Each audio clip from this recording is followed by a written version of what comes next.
According to Facebook, having a video in your Facebook post will generate a whopping 100% more engagement than just a plain text post. Your website is 53% more likely to appear on the first page of Google if you have a video on it. Now, these are just two of a bazillion different reasons why you need to use videos in your marketing efforts if you aren't already doing so. See, over the past few years, online video has grown from being a cool tool to a must-have tool for online marketers. Your site visitors do not simply enjoy the videos, they expect them. Now, I don't have fancy cameras or tons of filming equipment, so how can I make a great video? Luckily, these are not required to make a video that will rocket your website to page 1 of the search engines or get loads of free traffic to your offers. The first step in your video creation process is to decide, what do you want the message of your video to be? Are you training? Are you selling? Or just looking to show off the cutest puppies in the whole world?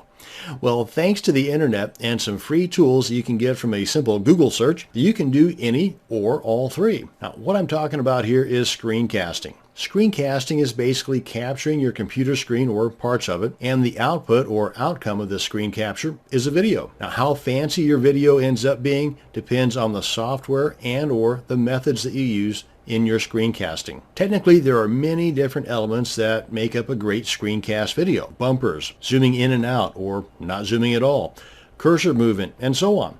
But it all boils down to video content and audio content and the quality of both.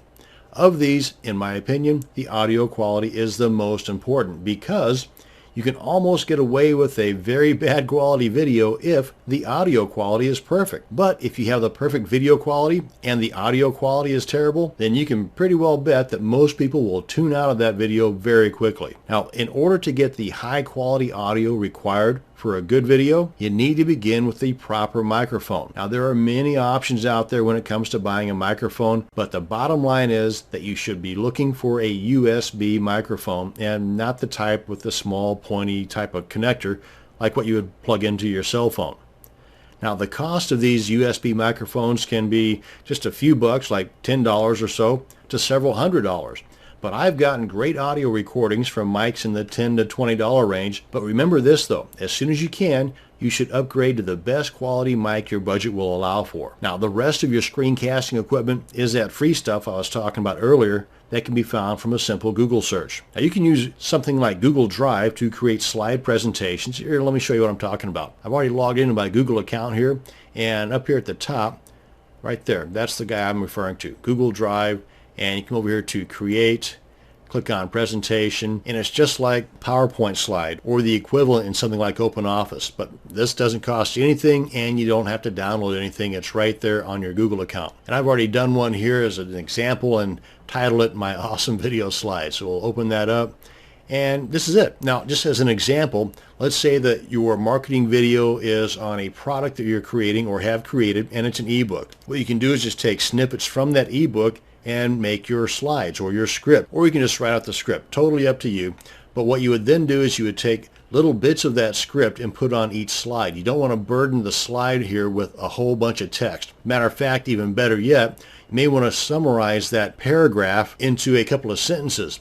Then you would read that paragraph while showing this one slide. That way it may not come across as if you were just simply reading the text off of the slide. Some people don't like that, some people it doesn't matter, but that's just another idea. The bottom line here though is that once you have a presentation created of a whole bunch of slides, you just select each slide individually, come up here to File, go to Download As, choose whichever image format you prefer. I would go with the JPEG myself. Then you just download each one of those slides in an image format to your computer. And what you can do now is create the audio. You could use something like Audacity. It's completely free. I'm not sure if they have an option for Macs or not. I'm a Windows kind of person, so I'm not sure. And once you have this downloaded and installed, this is what it looks like here.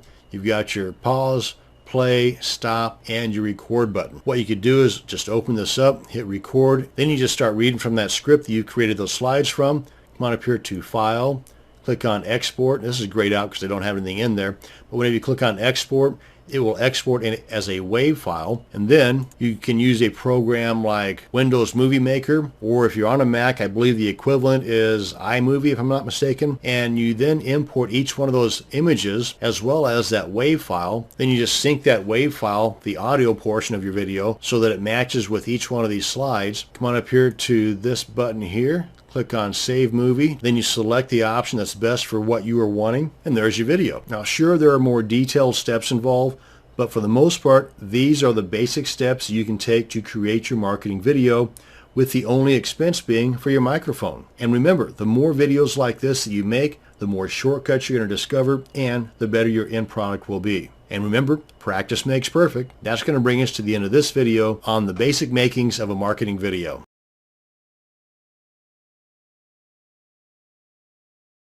On my short list of awesome free screen recording programs is my favorite, called Jing. Jing is created by the people that created Camtasia Studio. Jing allows you to take screenshots and screencasts of your computer screen. Now you can create screencast videos up to 5 minutes in length and save them and your screenshot images to your computer, or have them uploaded to your free Screencast.com online storage account. Now you can get Jing at techsmith.com/jing.html, and for more information on your free Screencast.com online storage, you can go to Screencast.com/help. And here you're going to find out all kinds of information about setting up, configuring, and customizing your Screencast.com account. Now you've got up to 2 gigabytes of free storage and 2 gigabytes of monthly bandwidth on your free account. And you can toggle back and forth between the free account and the pro account to increase the monthly bandwidth or storage as the need arises. Now, to take more advantage of your free account without having to go into a pro account if you don't want to, is you can kind of keep things cleared out of your storage space here on your free account by just keeping those items stored on your computer in what's called the history section of your Jing account. And I'll show you that here in just a second. Matter of fact, let's head on back over to Jing right now.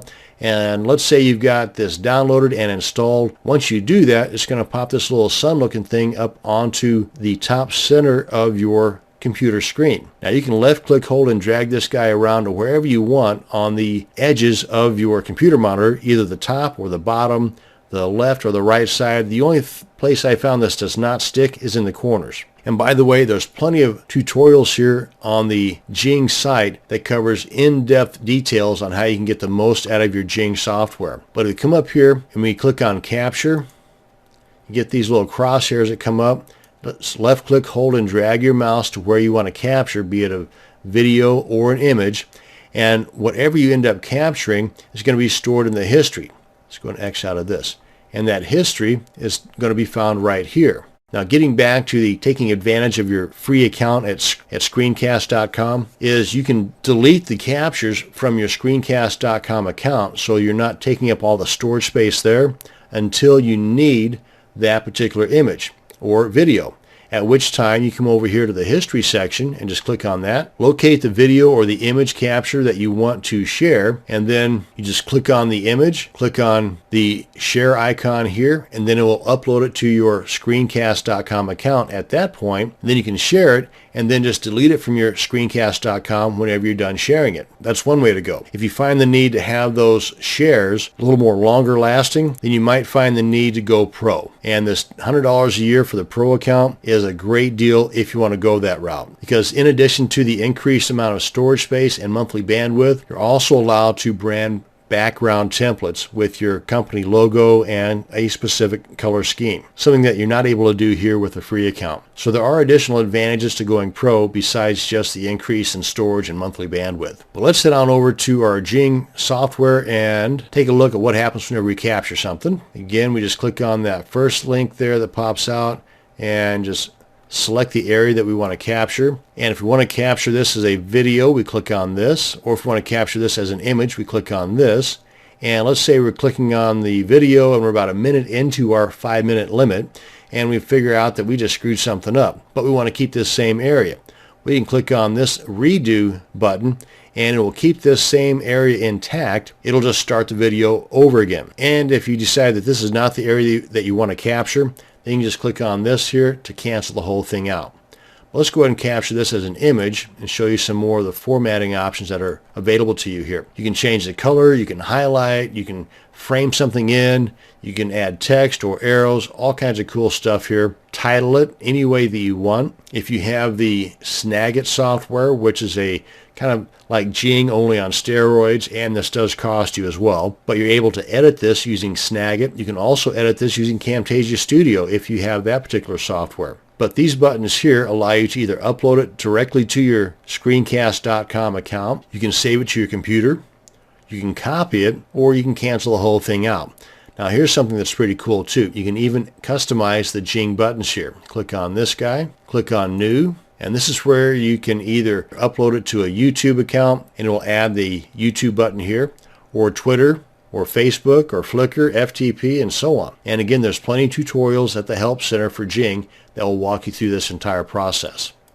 And let's go ahead and cancel this out here. And coming back up here to our little sun guy, we've covered the history, we've covered the capture, and right here, the third guy under More. This allows us to customize things a little bit, where you can go here to Preferences, and you can customize those buttons like I just showed you, where you can select a particular audio input. So if you have several different microphones attached, you want a particular one for your Jing, this is where you can go. You want to launch Jing on startup, you check that box. You want to hide the little Jing sun, you can do that by clicking that little box there. And for the free Jing, you've got the video output as SWF. Now if you want more options, maybe you want to save this as an MP4 or an AVI, then you're going to have to upgrade to either Snagit or to the Camtasia Studio software. And then once you're done with this, you can come over here and click on Finish, or if you're done with Jing altogether, you can just come over here and click on Exit Jing. You'll get this little pop-up here, and yes, bye-bye Jing. And that's going to bring us to the end of this video on an introduction to Jing. Thank you very much for watching, and you have a great day.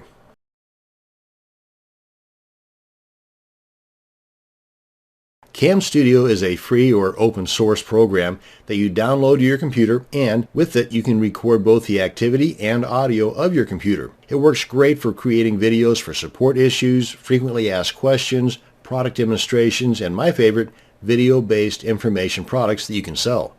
Did I mention Cam Studio is free? Cam Studio is not Camtasia Studio. They are nowhere near related to one another except the closeness of the name. Cam Studio is only a recorder, where Camtasia Studio is both a recorder and an awesome editor, but it is going to set you back about $300. And oh, by the way, Cam Studio is free.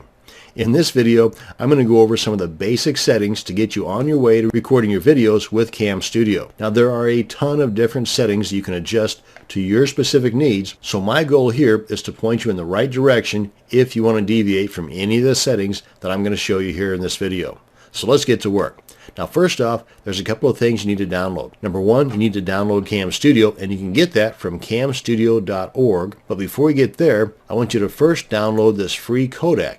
Now what a codec is, it's kind of like a zip program for videos. Without using a codec, the raw video that you're recording for say a 30-second video might end up being somewhere around, let's say 200 gigabytes. It's a bit of an exaggeration, but bear with me here. With the codec, that same video, without reducing the quality whatsoever, might be 2 megabytes. Yeah, that big of a reduction. Again, a bit of an exaggeration, but I think you get my point. So with the proper codec, you're going to have the same quality video at the end, only it's going to be much smaller in file size. Now there's a ton of different codecs out there you can choose. So I would say if you're open to suggestions, I would go with FFD Show. And you can get that at sourceforge.net/projects/FFD Show, and it is free, so don't worry about it. Come on in here, download this, install it, and you'll probably have to reboot your computer for it to show up inside of your Cam Studio software. So once you got this out of the way, come on back over here to Cam Studio, scroll on down the page here a bit, and of course read all that stuff.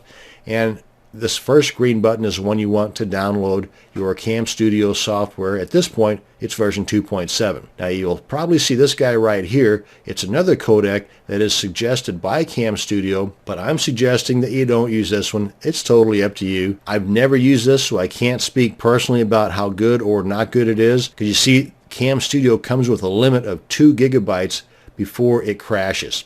So the output or the video size has to be less than 2 gigabytes, and in its raw state without any codec, you're looking at about maybe 4 or 5 minutes in length. And that's basically how long the video should be anyway, but that's beside the point. With this lossless codec, you're probably going to get closer to the 9 to 10 minute mark. But with this codec here, you're going to get closer to 2 to 3 hours before you reach that 2 gigabyte file size. So yeah, there's a big difference. And another point I want to make before we get on to the settings is right here, checking out the form from Cam Studio. Go and click on that real quick here. Now this is a very active form, so you can get a ton of information out of here. The drawback to this though is that you cannot post any questions here unless you're a member, and it's by invite only. So before you have to use it, before you have to post any questions, I would say come on in here, apply for membership. It doesn't cost you anything, just a little bit of time to apply for membership. Basically, you're sending them an email saying, hey, invite me. And then it might take some time before you receive that invite. And they're kind of explaining that to you right here. So anyway, if nothing else, bookmark this site for reference. And like I said, as soon as you can, apply for membership. Okay, now then you just come on back here, download the program. After you've got the codec installed, download, install this, pretty straightforward stuff. And once you get all that stuff done, open it up.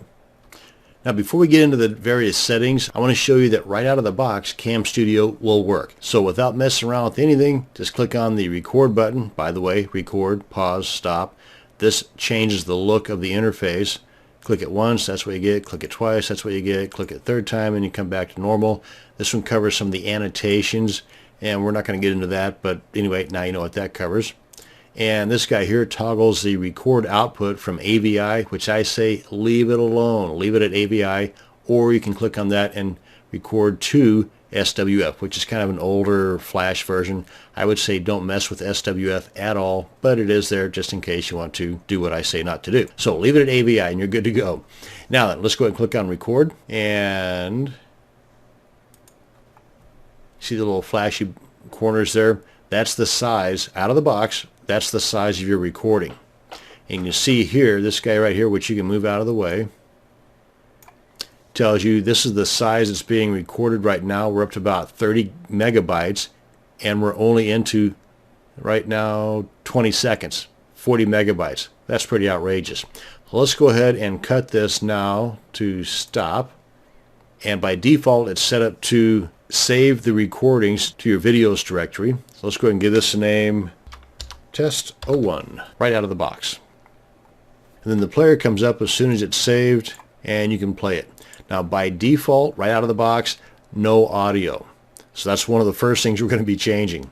Another thing we're going to be changing is adjusting the codec. Now let's go ahead and take a look at the size of that file, because I think it's right around 50 megabytes. Let me see, right here we are, Test 01, almost 60 megabytes, and under 30 seconds in length. That's going to be a fat file if you want to get any kind of recording out of that at all. So let's come on back here and make some adjustments. Now let's first go through these real quick here. Pretty self-explanatory, but a record, pause, stop, just like we've got right here. Region, by default it's fixed region. I would say leave it at that. Well, let's go ahead and click on this so we can make some adjustments to the size. Now my suggestion is to go HD, that's high def, and that's 1280 by 720.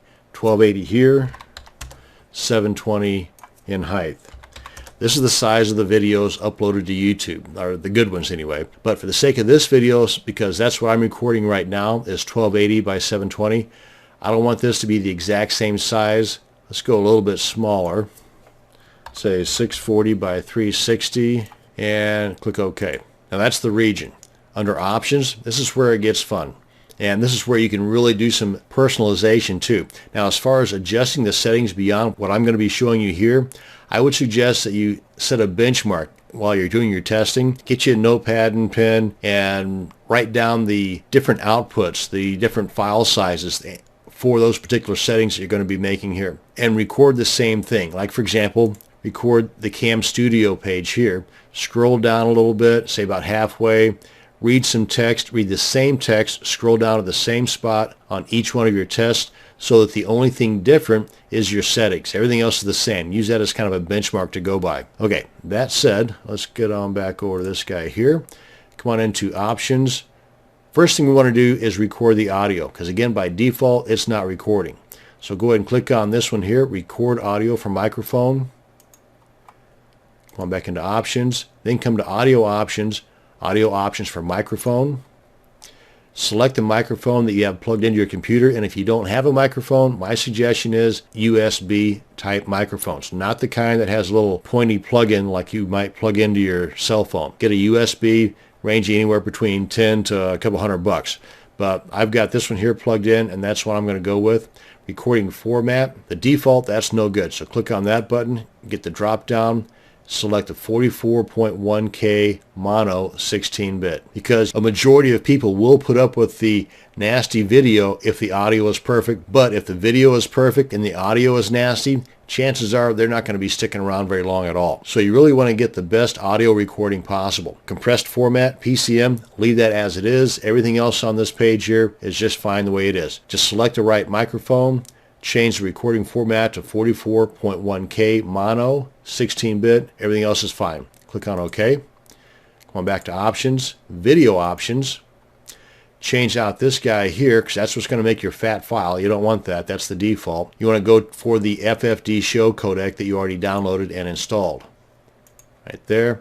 Don't worry about configuring. You can go in here and adjust all kinds of cool stuff. I mean, there's a ton of stuff in here you can mess with, but I would say for the sake of this video anyway, leave it at the default. Everything else on here is just fine the way that it is. That simple. Change your codec, click on OK, you're ready to roll. Now there are other options in here you can mess with, but for the sake of this video, that's all we need. Turn on the audio to microphone, adjust the audio output, come into video, change the codec, you're good to go. Click on record. And let's move that in here. There's our flashy corners there. And you can see here the time elapsed. We're going to shut it off at a little under 30 seconds so we can compare it to the 27-second part of the first video that we recorded. And let's come on up here, get ready to stop. And there. Okay, so we're pretty close anyway. Let's go ahead and save that as test 02.